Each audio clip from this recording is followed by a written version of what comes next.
اعوذ باللہ السمیع العلیم من الشیطان اللعین الرجیم بسم اللہ الرحمن الرحیم الحمد لأہلہ والصلاة علی اہلہا اما بعد فقد قال مولانا وسیدنا وزعیم مذہبنا جعفر صادق علیہ الصلاۃ والسلام من جلس مجلسا یحیی فیہ امرنا لم یمت قلبہ یوم تموت القلوب. صلوات پڑھ دے محمد والے. اللہم صلی علی محمد وآل محمد. محترم اور معزز سامعین اکرام، آپ کے اور ہمارے چھٹے امام صادق آل محمد علیہ السلام اللہم صلی علی محمد وآل محمد کی حدیث مبارکہ کے ذریعے سے گفتگو کا آغاز کیا ہے. اسی حدیث مبارکہ کے ذیل میں کچھ معروضات آپ حضرات کی سماعتوں کے حوالے کرنے ہیں. اس سے پہلے کہ سلسلہ کلام کو آگے بڑھائیں، بارگاہ رب قدیر میں دعا ہے کہ پروردگار جہاں جہاں شان حیدر کرار ہیں سب کی جان مال عزت کی حفاظت فرما، اور ان ایام اعظم میں جس عزادار نے بھی جس انداز سے امام حسین علیہ السلام کی عزاداری کی ہے، پروردگار اس سے اس کے عرصے کو قبول و منظور فرما. اور اسی طریقے سے نور نجف چینل کے جتنے ممبران ہیں، جتنی بھی محنتیں اور مشقتیں ایام اعظم میں فروغ عزاداری کے لیے انہوں نے اٹھائی ہیں، پروردگار ان کی محنتوں کا انہیں بہترین اجر عطا فرما، اور ہم سب کو توفیق دے کہ ہم یوں ہی ذکر محمد والے محمد کرتے رہیں، ان کی خوشیوں میں خوشیاں اور ان کے غم میں غم مناتے رہیں. عظمت اہل بیت پر صلوات پڑھ لے محمد. اللہم صلی علی محمد وآل محمد.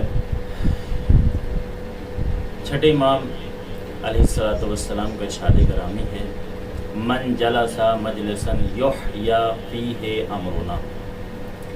جو شخص کسی ایسی مجلس میں آ کر بیٹھتا ہے کہ جہاں پر ہمارے امر کو زندہ کیا جا رہا ہے، لم یمت قلبہ یوم تموت القلوب. اس دن کہ جس دن تمام لوگوں کے دل مردہ ہو جائیں گے، اس مجلس میں بیٹھنے والے کا دل مردہ نہیں. سبحان اللہ سبحان اللہ. عزیزان گرامی، آج کا میرا عنوان گفتگو ہے غم امام حسین علیہ السلام میں گریہ کا ثواب. اسی کے ذیل میں مجھے کچھ معروضات آپ حضرات کی سماعتوں کے حوالے کرنے ہیں. بسم اللہ. اور الحمدللہ یہ تو خدا کا شکر ہے کہ خدا نے ہمیں توفیق دی ہے، فرش عزائے حسین بچھا کر ہم پرسہ دے رہے ہیں 72 کربلا کی 72 شہداء کا، شہزادی کونین کو. جہاں تک ہمارے مراجعوں کی ہمیں وصیتیں ہیں، نصیحتیں ہیں، خدا ان کا سایہ ہمارے سروں پر ہمیشہ تا قیامت قائم و دائم رکھے، اس کا بھی خیال رکھنا ہے. اور مجمع تو بہرحال ماشاءاللہ سے اتنا ہے کہ مجلس کے لیے جتنا کہا گیا ہے الحمدللہ اتنا مجمع موجود ہے. تو انشاءاللہ اور اکثر جب کبھی مجمع کم ہوتا ہے تو مجھے کسی شاعر کا ایک شعر یاد آ جاتا ہے، اور یہیں سے تمہید بھی ہو جائے گی مجلس کی کہ جنگ میں کاغذی افراد سے کیا ہوتا ہے، حوصلے لڑتے ہیں تعداد سے کیا ہوتا ہے. تو انشاءاللہ آپ تھوڑا سا ساتھ دیجیے گا تاکہ بات پہنچانے میں آسانی ہو جائے. چھٹے امام علیہ السلام نے یہ فرمایا ہے کہ مجلس حسین میں آنے کا انداز ہمارا کیا ہونا چاہیے آداب کے اعتبار سے اور خلوص کے اعتبار سے. عزیزان گرامی، عزاداری امام حسین علیہ السلام وہ عظیم مرکز ہے. اب اگر ہم بات کریں لفظ امرنا کی تو اس سلسلے میں علماء کی بحثیں موجود ہیں. آپ افاضل تشریف فرما ہیں کہ امرونا سے کیا مراد ہے؟ آیا امرونا سے مراد دین خدا ہے یا شریعت محمدی ہے، رسالت ہے، نبوت ہے، یا امامت ہے، یا ولایت ہے، یا ذکر اہل بیت ہے، یا بالخصوص ذکر امام حسین علیہ السلام؟ اگر ان تمام معانی کو مد نظر رکھ کر غور کیا جائے اور پھر دیکھا جائے کہ کون سا معنی زیادہ جامعیت رکھتا ہے، تو پھر ہر صاحب عقل یہی کہے گا کہ آخری معنی ایسا معنی ہے جو سب سے زیادہ جامع ہے اور اتنی وسعت رکھتا ہے کہ جس ایک معنی کے اندر یہ سارے معانی جمع ہو جاتے ہیں، اور وہ کیا ہے؟ مجلس امام حسین علیہ السلام۔ اس لیے کہ مجلس امام حسین وہ عظیم مرکز ہے کہ جہاں سے خدا کی معرفت بھی ملتی ہے، نبیوں کی رسالتوں کی معرفتیں بھی یہیں سے ہیں، رسول کی رسالتوں کی معرفتیں بھی یہاں سے ہیں، امامت کی معرفت بھی یہاں سے ملے گی، ولایت کی معرفت بھی یہاں سے ملے گی۔ یہ وہ عظیم درسگاہ ہے کہ نماز کی تعلیم فرش اعضاء سے، روزے کی تعلیم فرش اعضاء سے، حج کی تعلیم فرش اعضاء سے، زکوٰۃ کی تعلیم فرش اعضاء سے، خمس کی تعلیم فرش اعضاء سے، جہاد کی تعلیم فرش اعضاء سے، امر بالمعروف کی تعلیم فرش اعضاء سے، نہیں عن المنکر کی تعلیم فرش اعضاء سے، تولا فرش اعضاء سے، تبرع فرش اعضاء سے، ہدایت فرش اعضاء سے، طہارت کی تعلیم فرش اعضاء سے، عقیدت کی تعلیم فرش اعضاء سے، اخوت کی تعلیم فرش اعضاء سے۔ اگر متوجہ ہو تو جملہ کہنے کو دل چاہتا ہے، یہ فرش اعضاء حسینی صرف فرش اعضاء نہیں ہے، بلکہ یہ فرش اعضاء وہ عظیم حوضہ علمیہ ہے کہ جہاں پر دین خدا کی مکمل تعلیم کا نصاب موجود ہے۔ جس کو جو لینا ہے وہ فرش اعضاء پر ملے گا، بس ضبط میں صلاحیت ہونی چاہیے۔ ایک صلوات پڑھ دے پر محمد والے، اللہم صلی علی محمد و آل محمد۔ سبحان اللہ، سبحان اللہ، ضبط میں صلاحیت ہونی چاہیے۔ جو چیز لینا ہے انسان کو یہاں سے۔ عزیزان گرامی، یہ عزاداری امام حسین علیہ السلام میں یہی تو وجہ ہے کہ 1400 سال سے لے کر اب تک ناکام کوششیں کی جا رہی ہیں۔ توجہ رکھیے گا، عزاداری کو مٹانے کے لیے یاد کیجئے بنی امیہ اور بنی عباس کا وہ دور کہ جب عزاداری کو مٹانے کے لیے کوششیں کی جا رہی تھی، جب کسی گھر سے یا حسین کی آواز نکلتی تھی، ظالم اس کے گھر میں آگ لگا دیا کرتے تھے۔ کسی کے زبان سے یا حسین نکلتا تھا، لوگ اس کی زبان کو کاٹ دیا کرتے تھے، لیکن عزاداری رکی نہیں۔ قسم خدا کی تاریخ شاہد ہے کہ جس نے بھی عزاداری کو مٹانے کی کوشش کی وہ خود صفحہ ہستی سے مٹ گیا۔ یہ عزاداری اور یہ عزادار کل بھی موجود تھے، آج بھی موجود ہیں۔ اس عزاداری کے لیے ہمارے بزرگوں نے جانیں دی ہیں، زبانیں دی ہیں، گھر بار قربان کیے ہیں، اولادیں قربان کی ہیں، مگر عزاداری کے اوپر آنچ نہیں آنے دی۔ جانے جا سکتی ہیں مگر عزاداری کم نہیں ہو سکتی۔ خدا سلامت رکھے آپ کے حوصلوں کو۔ جانے جا سکتی ہیں مگر عزاداری کم نہیں ہو سکتی۔ وجہ کیا ہے؟ اِنَّا لِقَتْلِ الْحُسَيْنِ حَرَارَةً فِي قُلُوبِ الْمُؤْمِنِينَ۔ قتل حسین کی وجہ سے مومنین کے دلوں میں غم اور حزن کی وجہ سے ایک حرارت ہے جو روز بروز بڑھتی جا رہی ہے۔ لن تبردو ابدا، مختلف لفظ آئے ہیں، افاضل تشریف فرمائیں۔ لا تبردو کا لفظ بھی آئے، لن تبردو کا لفظ بھی آئے۔ لن تبردو کی بات ہی کچھ اور ہے، لن تبردو ابدا، ہرگز ہرگز کبھی وہ ٹھنڈی ہو ہی نہیں سکتی۔ اور یہی وہ غم اور حزن کی آگ ہے کہ جو ہمیں مجبور کرتی ہے کہ جب بھی ہمیں موقع ملتا ہے فرش عزائے حسینی بچھا کر حسین کا پرسہ شہزادی کونین کو دیکھتے ہیں۔ عزیزان گرامی، ہم عزاداری کو اس لیے نہیں کرتے ہیں کہ بزرگوں سے سیکھا ہے، ہماری فطرت میں ہے عزاداری کرنا۔ وہ اور ہیں کہ جو اپنے آباء و اجداد کے نقش قدم پر چل کے ان کے دین پر باقی رہتے ہیں۔ ہم تو صدقہ ہیں عزاداری کا۔ یوں کہا جائے کہ ہم دعائے جناب زہرا ہیں کہ جو پیدا ہی ہوئے ہیں عزاداری کے لیے۔ عزیزان گرامی، یہ عزاداری امام حسین علیہ الصلوۃ والسلام ہے، اور ہم اس کی مچھلیاں ہیں، اور مچھلیاں پانی کے بغیر زندہ نہیں رہ سکتی۔ ہمارے علماء کی پوری تاریخ ہمارے پاس موجود ہے، ہمارے بزرگان کی تاریخ ہمارے سامنے ابھی جو بات چل رہی تھی عزاداری کو لے کر کے، ہم تفصیل میں نہیں جانا چاہتے ہیں۔ کون ایسا مرجع ہے ہماری شیعہ قوم کا کہ جو اس سلسلے میں جس نے اقدام نہ کیا ہو عزاداری کو فروغ دینے کے حوالے سے؟ اب ہم وضاحت نہیں کرنا چاہتے یہاں پر، آج بھی موجود ہے۔ عزاداری ایک جسم کا نام ہے، ماتم، گریا اور دیگر چیزیں ہیں، وہ سارے کے سارے اس کے اجزاء کا نام ہے، اور جسم جبھی کامل ہوتا ہے جب سارے اجزاء مل جاتے ہیں۔ جیسے دین کا کچھ اصول ہیں اور کچھ فروع ہیں، اگر کچھ بھی چیز کم کی جائے گی تو دین ناقص ہو جائے گا۔ وہاں پہ تولا بھی ہے، اہل بیت سے محبت کا اقرار اور اظہار کرنا، اور تبرہ بھی ہے، دشمنان اہل بیت سے نفرت کا اظہار کرنا۔ ہم کب کہتے ہیں کہ آپ گالی گلوچ کیجئے، لیکن بروں کو برا تو کہنا چاہیے نا۔ ایک صلوات پڑھ دے محمد محمد وآل محمد۔ سبحان اللہ، بر دشمنان اہل بیت لانا بے شمار۔ آج بھی ہمارے مراجعوں نے جو ہمیں نصیحتیں کی ہیں، اس کے اوپر عزاداری اسی نقش قدم پر چل کے عزاداری امام حسین علیہ الصلوۃ والسلام کر رہے ہیں۔ آیت اللہ آغائے مامقانی نجفی نے اپنے بیٹے کو نصیحت کی تھی کہ میرے بیٹے کوئی دن ایسا نہ گزرے کہ جس دن تم عزاداری امام حسین نہ کرو، اور صرف بیٹے کے لیے نہیں، عام نصیحتیں بھی آقا کی یہی تھی جو ان سے ملنے کے لیے آیا کرتا تھا۔ پوچھا کہ آقا یہ کیسے ممکن ہے کہ انسان روزانہ عزاداری کرے؟ تو بڑا پیارا جواب انہوں نے دیا کہ عزاداری مجمع کی محتاج نہیں ہے، اغراض کی محتاج نہیں ہے، وسائل کی محتاج نہیں ہے۔ عزاداری کو خلوص چاہیے۔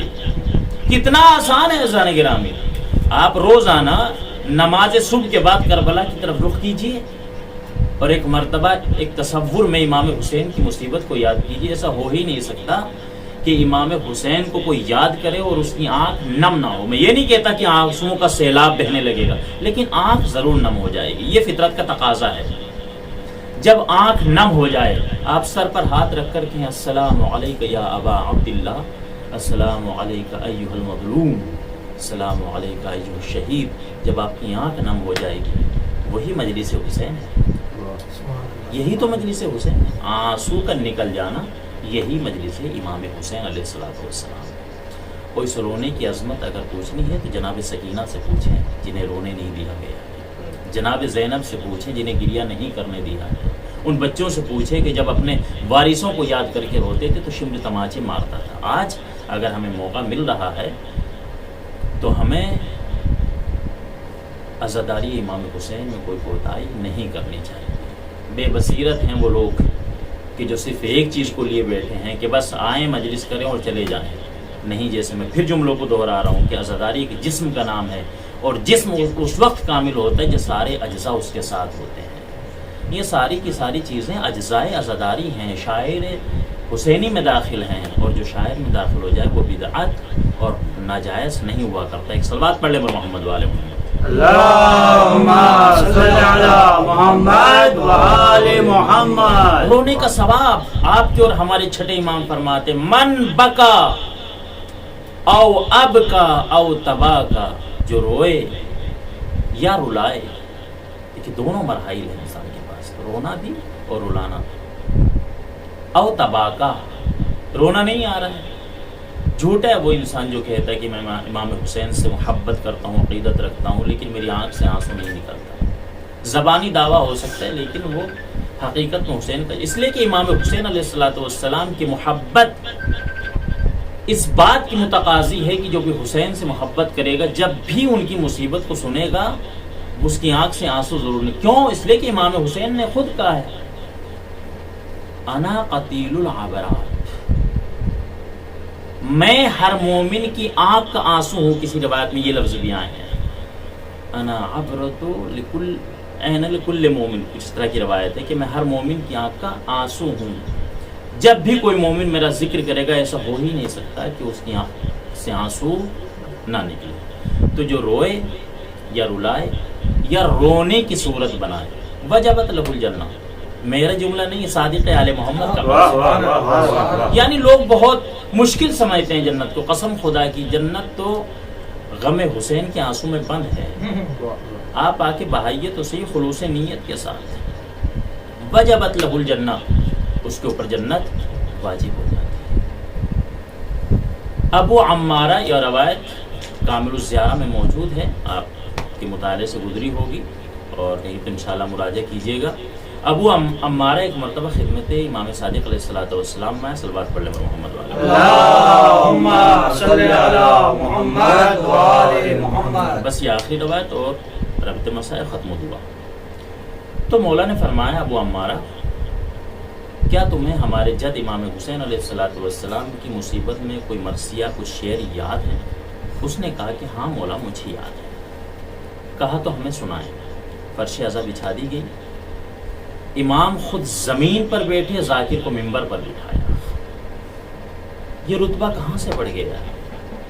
یہ ایک عام انسان امام کے سامنے اوپر بلندی پر بیٹھ رہا ہے، کرسی پر بیٹھ رہا ہے، منبر پر بیٹھ رہا ہے۔ امام نے بتایا کہ یہ رتبہ جو بڑھا ہے اس انسان کا وہ اس لیے بڑھا ہے کہ اس کے ساتھ ایک لفظ مختص ہو گیا ہے اور وہ ہے ذاکر۔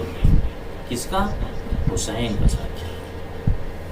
اب یہاں پر اور بہت ساری تفصیلات ہیں کہ امام نے کتنا مال دیا اور کتنی مرتبہ جو ہے مجالس کرائی ہیں، اور جب امام سے پوچھا گیا کہ مولا اتنا مال کیوں دے رہے ہیں تو امام نے اس کی وجوہات بتائی ہیں۔ پوری تفصیل ہے آپ کی آنکھوں کے سامنے اور آپ نے مطالعہ کیا ہوگا۔ بہرحال تو امام خود نیچے بیٹھے اور اس کو منبر پر بٹھایا۔ جب اس نے مرثیہ پڑھا تو ابو عمارہ کہتا ہے کہ جب میں نے مصیبت حسین کا پہلا شعر پڑھا تو امام کا گریہ بلند ہو گیا۔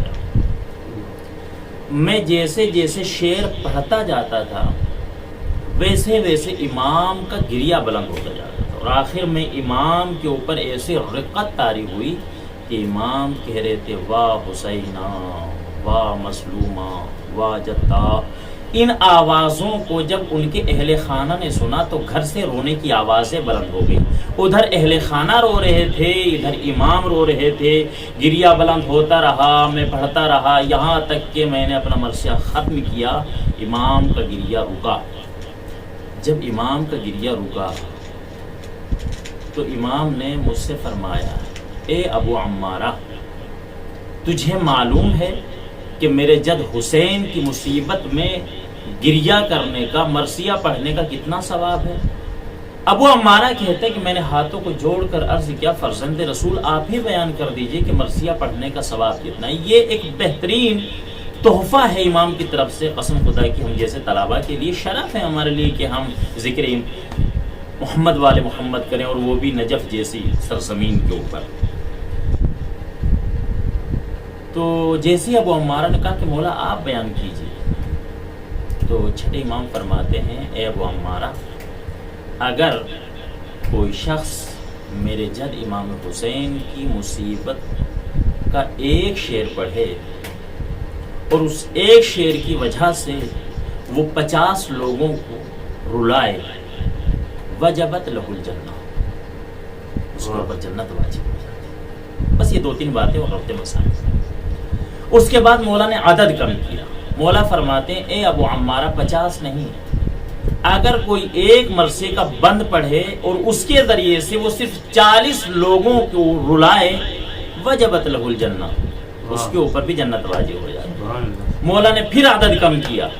مولا فرماتے ہیں کہ اگر کوئی اپنے ایک شعر کے ذریعے سے صرف 30 لوگوں کو رلائے، وجبت لہ الجنہ، اس کے اوپر بھی جنت واجب ہو جاتی ہے۔ مولا نے اور عدد کم کیا، فرماتے ہیں اے ابو عمارہ اگر کوئی میرے جد حسین کی مصیبت کا ایک مرثیے کا بند سنائے اور اس کی وجہ سے وہ 20 لوگوں کو رلائے، وجبت لہ الجنہ، اس کے اوپر بھی جنت واجب ہو جاتی ہے۔ اس کے بعد مولا نے اور عدد کم کیا اور فرماتے ہیں اے ابو عمارہ اگر کوئی میرے جد حسین کی مصیبت کا ایک بند پڑھے اور اس ایک بند کی وجہ سے وہ ایک شخص کو رلائے، وجبت لہ الجنہ، اس کے اوپر جنت واجب ہو جاتی ہے۔ یہ بات چل رہی ابکا کے معنی میں، ابکا رلانا دوسروں کو۔ اب کیا ہے؟ من بکا۔ مولا فرماتے ہیں اس کے بعد چھٹے مرحلے کے اندر اے ابو عمارہ اگر کوئی شخص میرے جد حسین کی مصیبت میں ایک مرثیے کا بند پڑھے اور اس کی وجہ سے اس کے اوپر رقت طاری ہو جائے، وہ خود رونے لگے، وجبت لہ الجنہ، اس کے اوپر بھی جنت واجب ہو جائے گی۔ یہاں پر ہمیں امام نے بتایا کہ دیکھو اگر مجمع نہ ہو، یہ نہ کہنا کہ مجلس حسین کیسے کریں، مجلس قبول کرنا خدا کا کام ہے۔ اپنے گھر کے کسی گوشے میں بیٹھ کر ایک مرثیے کا بند پڑھ لینا، اپنی زبان میں، عربی زبان میں، جس زبان میں چاہو ذکر امام حسین کرنا، مصائب کے چند جملے پڑھ لینا جس سے رقت طاری ہو جائے، جب تمہاری آنکھ سے آنسو نکلے گا وجبت لہ الجنہ۔ اور اس کے بعد مولا فرماتے ہیں 7ویں مرحلے میں، اے ابو عمارہ، اگر کوئی شخص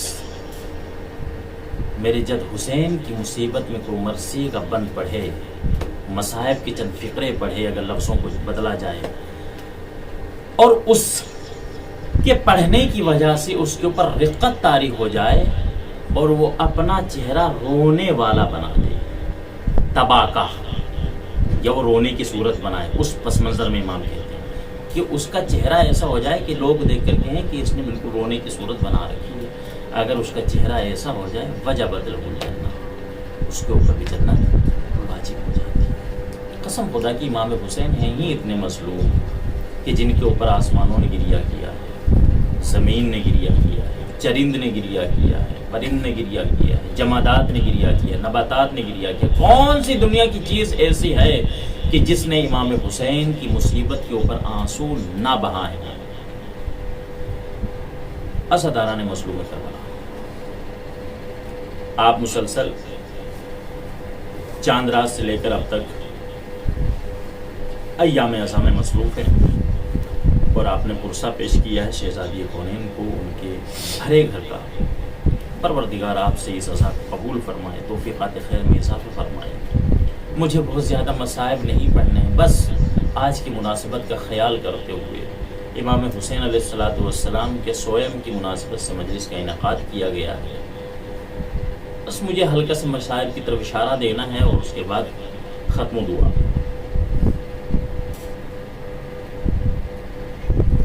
عزادارو، یہ عزاداری کبھی ختم ہو ہی نہیں سکتی ہے، کیونکہ اس کی بنیاد اس بی بی نے رکھی ہے کہ جس کو زینب کبریٰ کہتے ہیں۔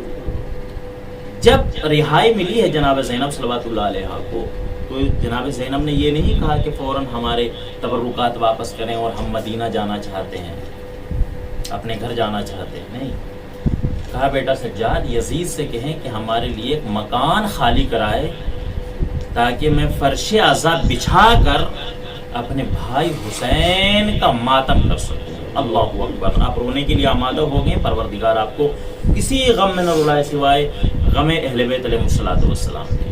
ذرا تھوڑا سا حوصلے کے ساتھ میرے ساتھ آئیے گا تاکہ میں آپ کے سامنے چند تمہیدی مسائل پیش کر سکوں۔ جناب زینب صلوات اللہ علیہ نے اس مجلس عزا کی بنیاد رکھی ہے، اس کو کوئی مٹا نہیں سکتا، اور اس کے بعد اس سلسلے کو امام سجاد نے قائم رکھا ہے۔ کتنے سال تک؟ 35 سال تک ہمارا امام اپنے بابا کی مصیبت کے اوپر آنسو بہاتا رہا ہے۔ اللہ اکبر۔ اس کے بعد اس سلسلے کو 5ویں امام نے قائم رکھا، 6ٹھے امام نے قائم رکھا۔ اثردارو، جناب زینب صلوات اللہ علیہ اپنے بھائی پر رو نہیں سکی۔ 11 محرم کو جو قیدی بن کر چلی ہیں جناب زینب صلوات اللہ علیہ، اور 4تھے امام جب اپنے بابا کو دیکھ کر گریہ کرنے لگے، اس وقت بھی جناب زینب نے سنبھالا ہے 4تھے امام کو۔ بیٹا سجاد اپنے آپ کو سنبھالیں، آپ کے بعد ہمارا پرسان حال کون ہوگا؟ جزاکم اللہ خیر الجزا۔ قافلہ چلا ہے کوفے کی طرف، اور زہرا کے گھر کے پھول کربلا کی جلتی زمین پر بکھرے پڑے ہیں، کوئی نہیں تھا جو گور و غسل و کفن دیتا۔ عزادارو، جب 13 محرم آئی، علامہ مجلسی علیہ الرحمہ نے بحر الانوار میں اس روایت کو نقل کیا ہے کہ بنی اسد کی خواتین پانی لینے کے لیے جب نہر فرات کی سمت آئیں، انہوں نے دیکھا کہ کربلا لاشوں سے بھرا ہوا ہے۔ وہ سمجھ گئی کہ امام حسین کو قتل کر دیا گیا۔ روتی پیٹتی، پانی نہیں لیا، روتی پیٹتی واپس گئی، اور جانے کے بعد اپنے شوہروں سے کہتی ہیں کہ وائے ہو تمہارے اوپر، تم اپنے گھروں میں بیٹھے ہو، مقتل میں زہرا کا بھرا گھر اجڑ گیا ہے، تم نے حسین کی نصرت تو نہیں کی، لیکن تمہارے پاس اب بھی ایک موقع ہے کہ اپنے گناہوں کو معاف کرا سکو، شاید تمہاری توبہ بارگاہ خدا میں قبول ہو جائے، جاؤ، جانے کے بعد زہرا کے پھولوں کو دفن کر دو۔ یہ سننے کے بعد ان کی غیرت جاگی، بنی اسد کے لوگ اپنے گھروں سے نکلے اور بیلچے ہاتھوں میں لیے ہوئے تھے اور ایک مرتبہ مقتل میں آئے۔ ابھی وہ پریشان تھے، قبروں کو بنانا چاہتے تھے کہ کس لاشے کو کہاں پر دفنائیں، معلوم نہیں ہو پا رہا تھا، اس لیے کہ کسی کی پہچان اس کے سر سے ہوتی ہے۔ یہ تو ایسے لاشیں تھے کہ جن کے بدن پر کوئی سر نہ تھا۔ عزاداروں ابھی یہ اسی اسنا میں تھے، سوچ رہے تھے کریں نہ کریں، کیا کریں سمجھ میں نہیں آ رہا تھا کہ کوفے کے سمت سے گرد اڑتی ہوئی نظر آئی۔ یہ لوگ ڈر گئے کہ ان کی دشمن کی سپاہی نہ ہو، انہوں نے اپنے آپ کو ٹیلوں کے پیچھے چھپا دیا، لیکن جیسے وہ گھوڑا سوار قریب آیا، مقتل میں داخل ہوا، گھوڑے سے اترا اور ایک مرتبہ سر پر ہاتھ مار کر کہتا ہے، ہائے میرا مظلوم بابا، ہائے میرا شہید بابا۔ بس انہوں نے جیسے یہ سنا، یہ سمجھ گئے کہ یہ کوئی اور نہیں، ہمارا چوتھا امام ہے۔ آگے بڑھے، دستے ادب جوڑ کر کہتے ہیں، مولا ہم آپ کی نصرت کے لیے آئے ہیں، اے میرے مولا ہمیں اجازت دے، قبریں بنائیں۔ قبریں بنانے لگے، امام سجاد آگے بڑھتے تھے، ایک ایک شہید کو اپنے ہاتھوں سے دفن کرتے تھے۔ عزاداروں آخر میں امام حسین کے لاشے کے قریب آئے، چوتھے امام اپنے بابا کے لاشے کو اٹھانا چاہتے ہیں مگر اٹھا نہیں پاتے، کیوں؟ اس لیے کہ گھوڑوں کی ٹاپوں سے امام حسین کا جسم نازنین کا ہر ایک ایک جوڑ الگ ہو چکا تھا۔ ایک مرتبہ چوتھے امام کہتے ہیں، اے بنی اسد کے لوگوں، ایک چٹائی لے کر آؤ۔ چٹائی لائی گئی، زمین کربلا پر بچھائی، امام حسین کی لاش کو چٹائی میں رکھا، بیٹے نے باپ کو سپرد خاک کیا، اجرکم اللہ، پائتی کی طرف اپنے بھیا علی اکبر کو دفن کیا اور امام حسین کے سینے کی ٹوٹی ہوئی ہڈیوں پر جناب علی اصغر کو لٹا دیا۔ آج بھی اصغر اسی طرح امام کے سینے پر ہے۔ عزاداروں ختم ہو گئی مجلس، اجازت دیجئے کہ بس 2-3 جملے میں کہہ سکوں۔ عزاداروں جب امام زمانہ ظہور فرمائیں گے اپنے شیعوں کے ساتھ، جب آپ کربلا میں جائیں گے، میں نے کسی کتاب میں تو یہ مصائب نہیں پڑھے ہیں، لیکن نجف میں ایک بزرگ عالم دین سے سنا ہے، فرماتے ہیں کہ جب امام زمانہ آئیں گے اپنے شیعوں کو لے کر کربلا میں پہنچیں گے، جیسے زری کے قریب جائیں گے، زری کے پاس کھڑے ہو کر امام اپنے جد کو سلام کریں گے، ادھر امام سلام کریں گے، قبر حسین شق ہو جائے گی اور تازہ خون بلنے لگے گا، اسی خون پر تیرتی ہوئی علی اصغر کی لاش آئے گی۔ امام زمانہ آگے بڑھیں گے، اصغر کے لاشے کو اٹھا کر سینے سے لگائیں گے اور ایک مرتبہ پلٹیں گے اپنے شیعوں کی طرف، اے میرے شیعوں، مجھے اتنا بتاؤ اس بچے نے ظالموں کا کیا بگاڑا تھا؟ عزاداروں بس آخری فکرہ، اس کے بعد امام ہاتھوں پر اٹھا کر اصغر کو ایسے دکھائیں گے جیسے مومنین کی نگاہ لاش اصغر پر پڑے گی، رونے کا کوہرام، ایسی آوازیں بلند ہوگی کربلا کی سرزمین، وہاں حسینہ کی آوازوں سے گونج اٹھے گی، ہر کسی کی زبان پر ہوگا واہ حسینہ، واہ مظلومہ، واہ اصغرہ، الا لعنت اللہ علی القوم الظالمین۔